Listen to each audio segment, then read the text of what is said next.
வணக்கம். இப்பதிவினை முதற்தடவை பார்ப்பவர்கள் அல்லது ஏற்கனவே பார்க்க தவறியவர்கள் சப்ஸ்கிரைப் பண்ணி பார்க்கும்படி தயவுடன் கேட்டுக்கொள்ளுகிறேன். அறிந்து கொள்வோம். நாக்கு. குரு ஒரு சிறுகதையொன்று. குரு ஒருவருக்கு பேரழகியான ஒரு மகள் இருந்தாள். அதனால் அவளை திருமணம் முடிக்க பலர் போட்டி போட்டனர். அவர் தன் மகளை மனம் முடிக்க போட்டி போட்டவர்களிடம், நான் 2 கேள்விகள் கேட்பேன், அதற்கு சரியான பதில் சொல்பவருக்கே எனது மகள் என்று சொன்னார். மறுநாள் போட்டியாளர்கள் அனைவரும் குரு வீட்டில் கூடியிருந்தனர். குரு அவர்களை பார்த்து, உலகிலே இனிமையான ஒரு பொருளை கொண்டு வாருங்கள் என்று சொன்னார். மறுநாள் எல்லோரும் ஆளுக்கொரு பொருளை கொண்டு வந்தனர். ஒருவன் தேனை கொண்டு வந்தான், இன்னொருவன் கரும்பை கொண்டு வந்தான். இப்படி ஒவ்வொருவரும் ஒவ்வொரு இனிமையான பொருளை கொண்டு வந்திருந்தனர்.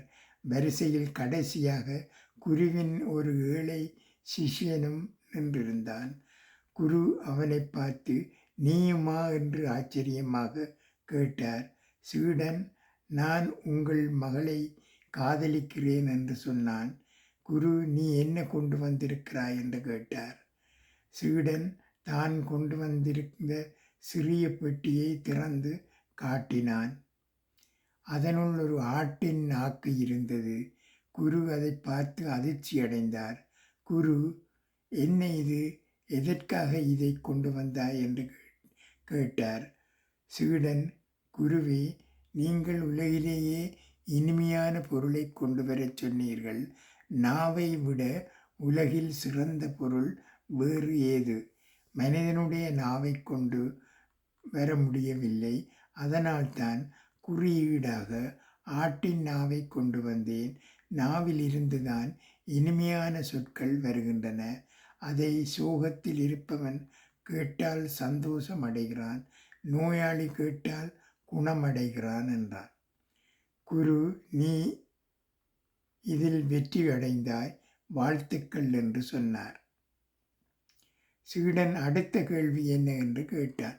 குரு கூறினார், உலகிலேயே கசப்பான ஒரு பொருளை கொண்டு வா என்று சொன்னார். மறுநாள் ஒவ்வொருவரும் ஒவ்வொரு கசப்பான பொருளை கொண்டு வந்தனர். ஒருத்தன் வேப்பங்காயை கொண்டு வந்தான், இன்னொருவன் எட்டிக்காயை கொண்டு வந்தான். கடைசியாக சீடன் வந்தான். அவன் கையில் அதே பெட்டி. அவன் அதை திறந்து காட்டினான். அதே ஆட்டின் நாக்கு. குரு, என்ன விளையாடுகிறாயா? இனிமையான பொருளை கேட்டேன், நாவை கொண்டு வந்தாய். கசப்பான பொருளை கேட்பதற்கும் நாவை கொண்டு வந்திருக்கிறாயே, என்ன அர்த்தம் என்று கோபமாக கேட்டார். சீடன், தீய சொற்களை பேசும் நாவைப் போல கசப்பான பொருள் உலகில் உண்டா?